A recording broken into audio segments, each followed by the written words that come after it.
जिंदगी में बड़ा तभी कुछ कर पाओगे जब अर्निंग पर नहीं लर्निंग पर ध्यान लगाओगे। जो पानी से नहाएगा वो सिर्फ और सिर्फ लिबास बदल सकता है। जो पानी से नहाएगा वो सिर्फ और सिर्फ लिबास बदल सकता है। जो पसीने से नहाएगा दोस्तों वो पूरी दुनिया का इतिहास बदल सकता है। पूरी दुनिया का इतिहास बदल सकता है। Welcome to the my channel Amit Kumar Gola. Like subscribe और शेयर करना बिल्कुल ना भूलें दोस्तों, एंड घंटी को दबाएं and read now book. Hello दोस्तों, क्या आपको पता है कि फैक्टफुलनेस बुक को इसके ऑथर हैंस रॉसलिंग आधा ही लिख पाए थे, क्योंकि इस किताब को लिखने के दौरान उनकी मृत्यु हो गई थी और बाद में उनके बेटे ओला और उनकी बहू ने इस किताब को पूरा किया। इस किताब की मुख्य थीम ये थी कि इस दुनिया में जो कुछ भी हो रहा है उन चीज़ों में हम सभी की राय एकदम अलग है। चीज़ें उतनी भी बुरी नहीं है जितना हम समझते हैं।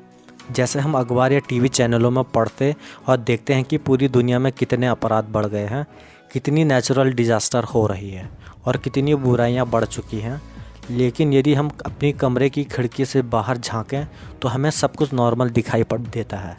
तो इन सभी का क्या मतलब है दोस्तों? इन सभी का कारण है हमारे अंदर फैक्टफुलनेस की कमी का होना, और इनकी वजह है हमारे अंदर की 10 इंस्टिंक्ट, जिसके बारे में लेखक ने इस किताब में बात की है।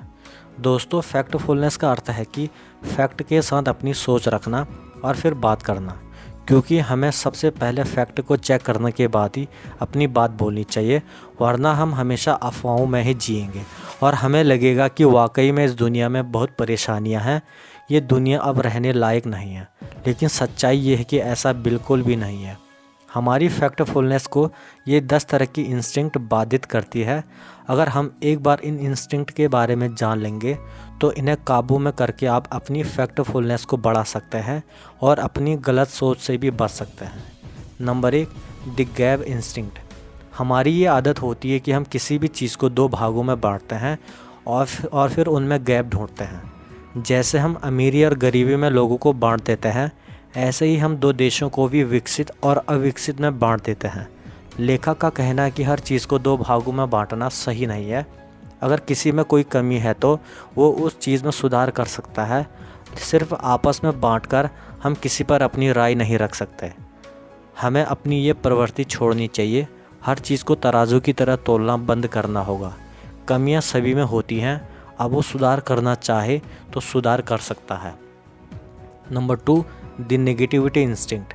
हमारी दूसरी इंस्टिंक्ट ये है कि हम हमेशा लोगों में नेगेटिविटी देखते हैं, किसी भी चीज़ों में नेगेटिव ढूंढते हैं। उन्हें हर काम में असफलता नज़र आती है। उन्हें लगता है कि ये काम ज़रूर फेल हो जाएगा। यही वजह है कि काफ़ी युवा सिर्फ 9 to 5 के जॉब के पीछे ही भागते हैं। उन्हें सिर्फ रिस्क फ्री लाइफ चाहिए होती है। कोई भी नए कामों में एफ़र्ट नहीं लगाना चाहते हैं। वे रिस्क लेने से घबराते हैं क्योंकि उन्होंने हमेशा ही नेगेटिव देखा और सुना होता है, और यही सोच उनके दिमाग में भी बस जाती है। उन्हें लगता है कि सारे बड़े काम बड़े लोगों के होते हैं जो इंटेलिजेंट होते हैं। ऐसा ही नज़रिया हम दुनिया के प्रति भी रखते हैं। उन्हें लगता है कि संसार में सारी चीज़ें बुरी ही हैं, लेकिन लेखक ने बताया कि ऐसा बिल्कुल भी नहीं है। समय के साथ साथ कई बुरी चीज़ें भी ख़त्म हुई हैं और काफ़ी चीज़ों में सुधार हुआ है। इसके साथ साथ पॉजिटिव चीज़ें भी काफ़ी बढ़ी हैं, इसीलिए आपका ऐसा सोचना बिल्कुल भी गलत है। सारी चीज़ें इस संसार में बुरी नहीं हैं। हमें अपना नज़रिया पॉजिटिव बनाना चाहिए। Number 3, the straight line instinct. अगर किसी चीज़ में सुधार हो रहा है तो उसके सुधार होते ही उसकी ग्राफ में एक सीधी रेखा दिखनी चाहिए और हमेशा ऐसा ही रहे। लेकिन ऐसा बिल्कुल भी नहीं होता है, क्योंकि लाइफ में उतार चढ़ाव आते ही रहते हैं। जैसे स्टॉक मार्केट में कोई भी शेयर ऊपर नीचे होते रहता है। एक समय वो नीचे आता है तो कुछ समय वो ऊपर चले जाता है। ऐसे ही ज़रूरी नहीं है कि किसी भी देश की इकोनॉमी हमेशा ऊपर ही रहेगी। कई बुरी घटनाएं उसे प्रभावित भी करती हैं। जैसे पर्सनल लाइफ में भी हमेशा सब कुछ सही नहीं होता है, उतार चढ़ाव तो आते ही रहता है। एक चीज़ सुधरेगी तो दूसरी चीज़ बिगड़ जाएगी। ऐसे में हमें हमेशा तैयार रहना चाहिए। Number 4, the fear instinct. जैसे प्रकृति ने भी हमारे अंदर फियर के इमोशन डाले हुए हैं, लेकिन ये तो हमेशा सर्वाइवल के लिए बना था। जैसे हम आपके सामने अगर एक शेर आ जाए और आपको डर नहीं ना लगे, तो ऐसा नहीं हो सकता। अगर आपके अंदर डर नहीं होगा तो सारी ह्यूमन स्पीसीज़ ख़त्म हो जाएगी।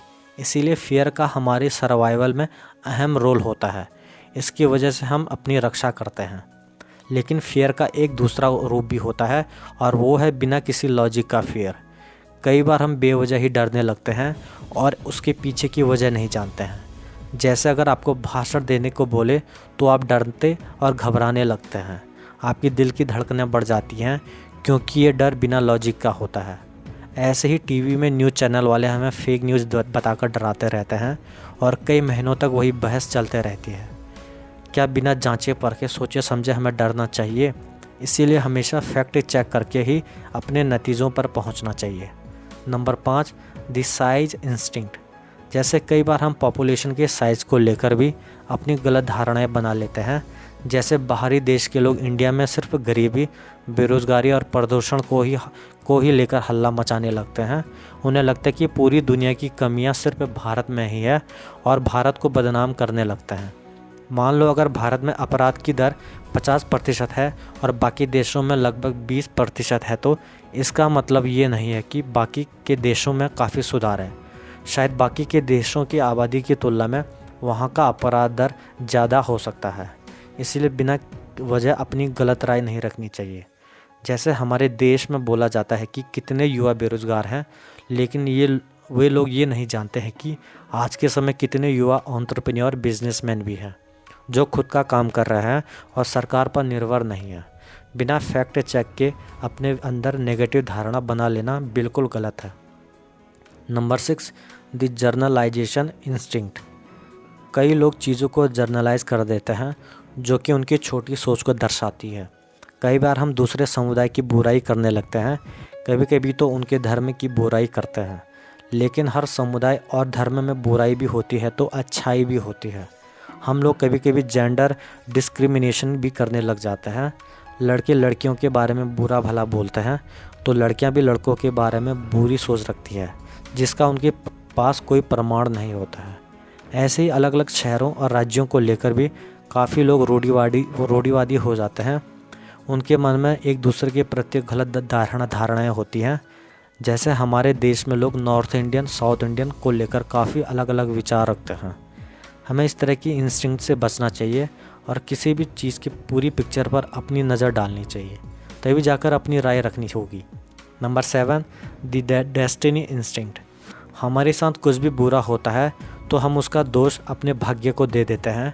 अगर कोई सफल नहीं होता है तो उसका दोष अपनी किस्मत को दे देते हैं कि हमारी किस्मत तो ख़राब है, शायद ये मेरी किस्मत में नहीं है।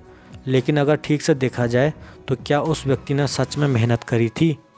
क्या पता वो मेहनत करते समय मौज मस्ती कर रहा होगा और अंत में आकर शॉर्टकट के तरीके अपनाता होगा, या फिर उस काम को मजबूरी में कर रहा होगा और उसका उस काम में बिल्कुल भी इंटरेस्ट नहीं होगा। कई लोग दूसरों को देखकर ही काम करते हैं, सामने वाला जो कर रहा होता है खुद भी वही करने लगते हैं। वे अपना दिमाग नहीं लगाते हैं और सोचते हैं कि मुझे भी सफलता मिल जाएगी, लेकिन जब अंत में ऐसा नहीं होता है तो खुद के भाग्य को कोसते रहते हैं। Number 8, the single perspective instinct. ज़्यादातर हम चीज़ों को सिर्फ अपने ही नज़रिए से देखते हैं, इससे हमारी सोच में भी कमी नज़र आती है। शायद हमारा नज़रिया एक चीज़ के लिए बहुत सारा हो जाता है।